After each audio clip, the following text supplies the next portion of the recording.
Рассказ называется «Любовь зверя». Скорый поезд подъезжал к Новосибирску. Пассажиры уже начали собирать вещи и укладывать чемоданы. И тут в раскрытую дверь нашего купе просунулась голова пожилого проводника. «Граждане, если у кого есть остатки пищи, не выбрасывайте, отдайте мне». В руках он держал пластиковое ведро. Там уже что-то лежало. «Что, свинью откармливаешь?» – громко спросил пышущий здоровьем военный майор, который всю дорогу играл в соседнем купе в карты. «Хорошо придумал, люблю свинину, особенно жареные ребрышки». «Извините, это не для свиньи и не для меня, если вы об этом подумали», – возразил проводник. «Я как-нибудь проживу и без этого». «Странно. Полчаса назад я видел его у мусорного ящика в тамбуре. Он выуживал из него куски хлеба, обглоданные кости, засохшие сырные корочки. Делал это сосредоточенно, будто выполнял какую-то важную работу, и нисколько не смутился от того, что его застали за таким занятием. Видимо, не в первый раз, подумалось мне. Так оно и было. Сложив добычу в ведро, он сразу унес ее к себе. Для чего или для кого он ее копил, непонятно было. Бедным, что ли, раздавать? Но за всю дорогу мы не видели ни одного попрошайки. Кому это действительно может быть нужно, кроме свиней, ума не приложу. И сам же он собирается это есть. Сказать честно, мне даже стало стыдно за то, что подумал о проводнике так плохо, на которого у нас за сутки, проведенных в пути, не было ни единого замечания. Проводник держался достаточно вежливо и в то же время твердо. Впрочем, никто не собирался ему перечить. Известно, что в пути пассажиры едят, остается много объедков. Все это мы собрали и отдали ему. Надо так надо, нам не жалко. «Ну а все-таки кому это?» – спросила молоденькая студентка, возвращавшаяся в институт после каникул, аккуратно сметая в подставленное ведро колбасную шелуху, черствые корочки и крошки. «Сейчас вы увидите, кто меня будет встречать. Скоро будет станция, поезд на ней стоит долго». Он оставался серьезен. Все шутки и намеки в его адрес он не замечал, только в глазах у него появилось какое-то новое выражение. Позже я увидел, как он прошел по всему вагону, заглядывая во все купе, все с той же единственной целью. Поезд качнул, и он начал замедлять скорость. Стали проплывать станционные постройки и красные светофоры. Еще раз качнул, локомотив затормозил. Высунувшись из окон, мы все с интересом следили за проводником. Стоя на нижней ступеньке вагонной подножки с пластиковым ведром, он кого-то искал глазами. Вот, неужели ее? На перроне стояла очень старая овчарка с мутными глазами, свалявшаяся шерстью, с обломанными когтями, как бывает обычно у очень старых, запущенных и мало двигающихся собак. Весь вид ее говорил, что она старая, одинокая и лишена всякой ласки. Морда ее была седая. Собаки с возрастом тоже седеют, как и люди. Вся старость на лицо, так сказать. Судя по всему, она бедствовала довольно давно. И лишь опытный глаз собаковода установил бы, что когда-то это было великолепное породистое животное, полное силы и красоты. Собака не проявила бурной радости, увидев проводника, и лишь чуть шевельнула облезлым хвостом. Однако поведение, изменившееся в выражении ее морды, когда проводник, спрыгнув на перрон, подошел к ней, говорили, что она встречала именно его. В руках у проводника теперь было уже не ведерко, целый мешок. Ведерка не хватило, и он снял грязную наволочку с подушки, наполнил ее. Мы ждали, что, отойдя в сторону, он сейчас высыплет содержимое наволочки перед собакой где-нибудь под кустом, или сперва угостит лакомым кусочком, а после отдаст остальное. Но нет, потрепав собаку по загривку, как старую знакомую, он сразу заторопился куда-то прочь. Животное потащилось за ним. Собака странно прихрамывала. Вскоре оба скрылись за углом. Военный картежник майор, знающий, произнес: «Это у собаки с центральной нервной системой что-то, я видел таких». Где он их видел, никто не стал у него спрашивать. Проводник вернулся, когда мы уже начали опасаться, что он опоздает к отправлению поезда. Наволочка была пуста. На лице его читалось выражение спокойного удовлетворения. Казалось, человек, сделал что-то важное и необходимое, и теперь совесть его чиста. «Это что, твоя подшефная? Давно ты обслуживаешь этого зверя?» – спросил майор-картежник. «А хозяин что не кормит?»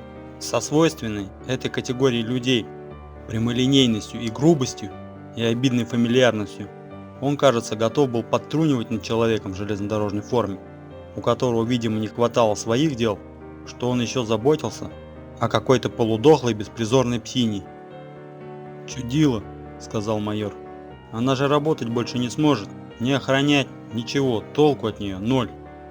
«Какая тебе разница?» — спросил проводник. «К тому же у нее задета центральная нервная система», — не унимался майор. Проводник в упор посмотрел на военного и тихо сказал: «Это она у тебя задета с детства. Однако ты же работаешь, да еще и форму носишь». Военный хотел что-то ответить проводнику, но, посмотрев на осуждающие лица людей, замолчал. «Хозяина у нее нет, ничья она. Хозяева – это все мы», – сказал проводник. А дальше он нам рассказал историю этой собаки.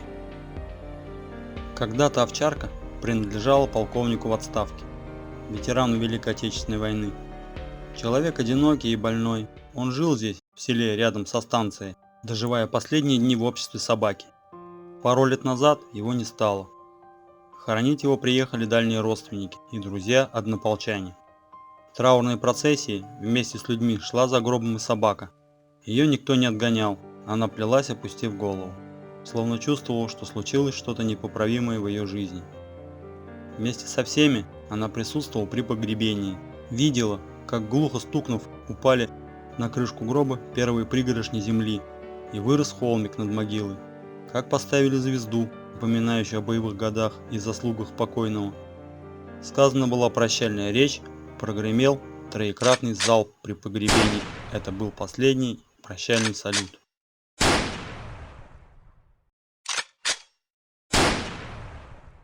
Все люди ушли, а собака осталась. Она стала жить на кладбище. Не хотела покидать место дорогого ей человека, да и идти было ей некуда. Кто-то построил ей будку рядом с могилкой. Там она и жила, неся круглосуточную свою последнюю вахту. В летний зной и в зимнюю стужу, в дождь и в снег. Добрые люди приносили ей еду, но когда принесут, а когда и нет. Голод вынуждал ее уходить с кладбища и искать себе пропитание на станции. И однажды на станции она встретилась с проводником. Сколько людей прошло мимо нее. Всем было безразлично, зачем она тут, чья она. Люди на вокзалах всегда спешат, не замечая ничего вокруг. Ни голодных детей, ни тем более собак. А он не прошел. Он оказался человек доброй души. Проводник покормил, приласкал ее. И с тех пор, вот уже в течение нескольких лет, она неизменно приходила на свидание к нему. Без расписания и часов она всегда знала, когда приходил поезд. Шел ли он в ту или в другую сторону, и не опоздала ни разу. А он, в свою очередь, каждый раз исправно собирал остатки еды и относил ее в конуру на кладбище. Наверное, если бы не он, она давно бы погибла с голоду. А так она хоть кому-то была еще нужна в этом мире. Конечно, по-своему она привязалась к нему, хотя сильно и не показывала своих чувств. И вот что особенно удивительно, говорил проводник, ведь расписание 2 раза в году, весной и осенью, меняются. Спросить она не может, прочитать, разумеется, тоже не может. Но каким-то удивительным образом она всегда вовремя узнает об этом и приходит точно по расписанию. Для меня это большая загадка. Он помолчал и добавил: и ни разу она не пыталась зайти за мной в вагон, ни разу. Я звал ее, не идет. Она сидела и ждала его и в дождь, и в снег. Радовалась всякий раз, когда на перроне появлялась знакомая приземистая фигура немолодого мужчины в форменной фуражке. И собака ни разу не изменила в верности тому, бывшему хозяину. Проводник закончил свой рассказ и замолчал. «Что же вы раньше не сказали мне?» – почти закричал наш спутник-майор, бросив на полку свой чемодан-тележку. Он рывком отбросил крышку и, вытащив полкруга дорогой копченой колбасы, ткнул проводнику. «Нате, отнесите ей, не успеть мне», – покачал тот головой. «Завтра я поеду обратно, вот тогда я и передам ваш подарок». «Возьмите тогда и это», – сказала студентка, протягивая кусок домашнего пирога. И тут люди начали выносить из купе все свои съестные припасы. Поезд тронулся, унося воспоминания о прекрасном преданном существе. Колеса отстукивали километры, а мы все что-то притихли и приумолкли. И у всех в глазах стояло это удивительное создание, которое даже после смерти хозяина продолжало хранить ему верность. У студентки на глазах блестели слезы. Животные, кого мы приручили, всегда будут любить человека. И старый осиротевший пес с потухшими, слезящимися глазами был живым напоминанием этого. Любит человека. Таким человеком был полковник, владелец верного животного, потерявший на войне всех своих родных и близких людей. Человек с большой буквы был наш проводник. Мне стало стыдно, что я плохо думал о нем. По-другому я взглянул и на невежливого вояку майора, хорошо надоевший за время пути со своими картами, и симпатичная студентка, и другие, проявившие живое сочувствие к бездомной одинокой собаке.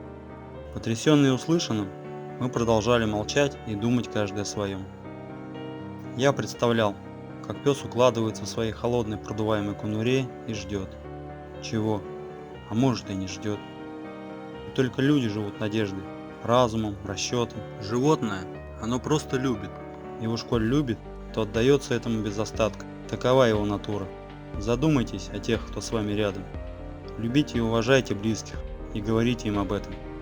Не бейте и не мучайте животных. Люди, задумайтесь, как мы живем, и стоит ли так жить. Спасибо, что слушали меня. Если понравилось, подпишитесь на мой канал.